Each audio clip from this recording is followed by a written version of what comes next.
Hi,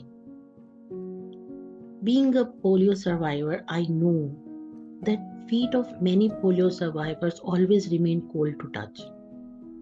I too undergo that. So with age, they become more sensitive to pain with decrease in temperature. Suppose the temperature is 20 degree Celsius, their motor nerves function as if it was only 12 degrees Celsius. The strength of hand muscles also decrease with cold. I'm going through that. The body's thermostat and the part that controls the body's inner environment gets affected during the polio virus infection.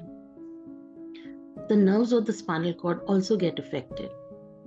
So when the outside temperature drops, the warm blood flows to the surface of the skin, resulting in excessive loss of heat and cooling of the limbs.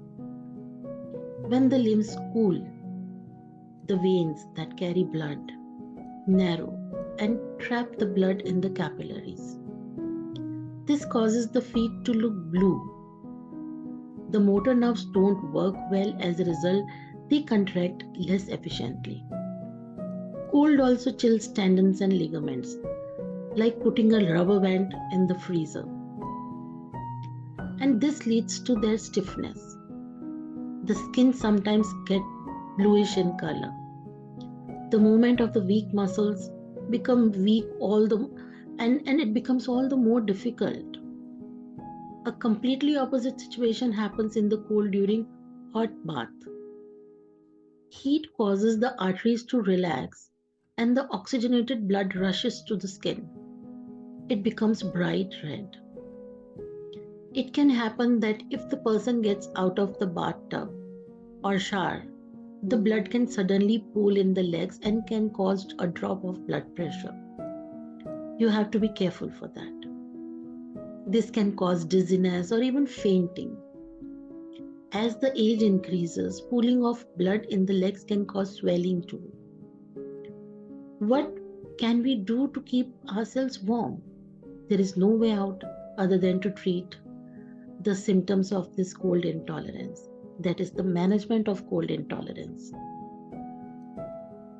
There is no known cure for it. Only lifestyle adjustments can help you to get some relief.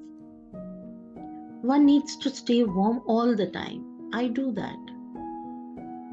One can hold on to the body heat with warm socks and layers of clothing. It would be better to wear 3 layers and thin layers than one thick layer. The first layer is the thermal base layer. This layer can be of synthetic fiber. It can be of lightweight, machine washable, fast drying material. Silk can be one of the options. Since silk is soft and has luxurious feel, it has thermal properties, it is light. The second layer has to be cozy and which can lock the warmth in the body. And the third layer has to be breathable. It should be a loose fitting one to allow easy movement. Socks should also be worn in layers if possible.